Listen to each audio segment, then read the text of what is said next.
عام طور پر ہم یہ سمجھتے ہیں کہ مشکلات والی آزمائش سخت ہے اور جو خوشیوں والی نعمتوں والی آزمائش ہے وہ آسان ہے، جبکہ معاملہ اس کے برعکس ہے۔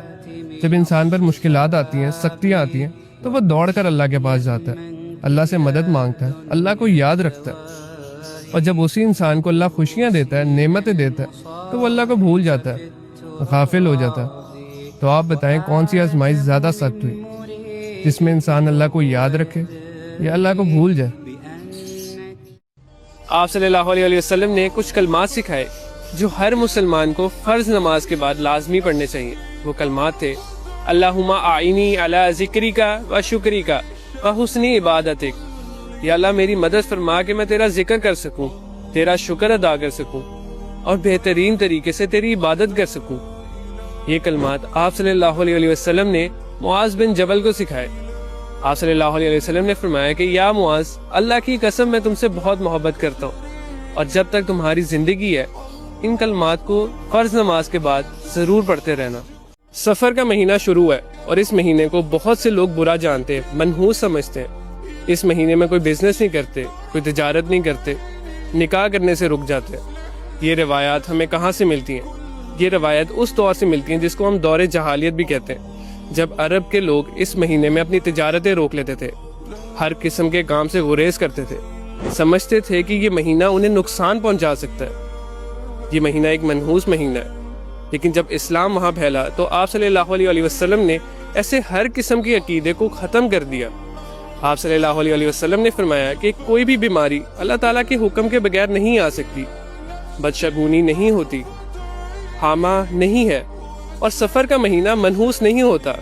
اور یہ بات ہمیں قرآن سے بھی ثابت ہوتی ہے۔ قرآن میں اللہ تعالیٰ فرماتے ہیں کہ میرے حکم کے بغیر کوئی بھی کام نہیں ہو سکتا۔ تو جب اللہ کے حکم کے بغیر کوئی کام ہو ہی نہیں سکتا تو کوئی مہینہ کیسے منحوس ہو سکتا ہے؟ یہ روایات جو آپ کی فیملیز میں صدیوں سے چلتی آ رہی ہیں، ان کو ختم کرنے کی ضرورت ہے، اور قرآن جو ہمیں سکھاتا ہے، حدیث جو بتاتی ہے، اس پر عمل کرنے کی ضرورت ہے۔ کوئی بھی مہینہ آپ کو نفع یا نقصان نہیں پہنچا سکتا۔ حضرت علی کا فرمان ہے کہ اللہ تعالیٰ نے رزق کو سخاوت میں چھپا رکھا ہے، لیکن لوگ اسے محنت میں تلاش کرتے ہیں۔ سخاوت کا مطلب ہے دینا، جو ضرورت مند ہے اس کی مدد کرنا، جو بھوکا ہے اس کو کھانا کھلانا، جو پریشان ہے اس کی پریشانی کو دور کرنا۔ دینے کا مطلب صرف یہ نہیں کہ جب آپ کے پاس بہت زیادہ مال ہو تو آپ دیں۔ اگر اللہ تعالیٰ کی رضا کے اندر آپ تھوڑی سی مقدار بھی دیں لیکن خالص نیت کے ساتھ دیں تو وہ بہت میٹر کرتی ہے، وہ اللہ تعالیٰ کے لیے بہت اہمیت کی حامل ہے۔ تو اگر آپ یہ چاہتے ہیں کہ اللہ تعالیٰ آپ کو رزق سے نوازے تو آپ سخی بنیں، سخاوت کریں، اپنے مال کو خرچ کریں ان لوگوں پر جن کو ان کی ضرورت ہے۔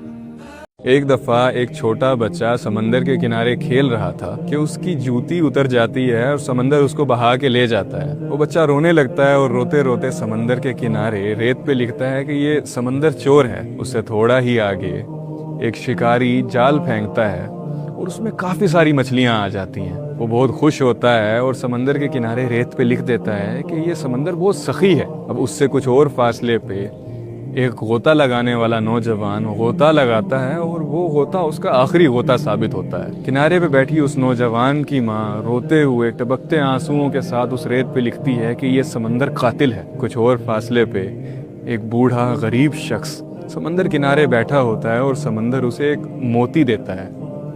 وہ شخص بہت خوش ہوتا ہے اور وہ لکھ دیتا ہے کہ یہ سمندر بہت کریم ہے۔ کچھ لمحے ہی گزرتے ہیں کہ سمندر سے ایک لہر اٹھتی ہے اور ریت پہ ان تمام لوگوں کا لکھا ہوا سب کچھ مٹا دیتی ہے۔ لوگوں کی باتیں بالکل ایسے ہیں، ان پہ زیادہ سر نہ دھرا کریں، کیونکہ لوگ وہی بولتے ہیں جو وہ دیکھ سکتے ہیں، جو وہ اپنی محدود نظر سے دیکھ رہے ہوتے ہیں۔ آپ چاہ کر بھی ہر انسان کو راضی نہیں کر سکتے ہیں۔ سمندر کی طرح بنیں اور آگے بڑھتے چلے جائیں۔ فی امان اللہ۔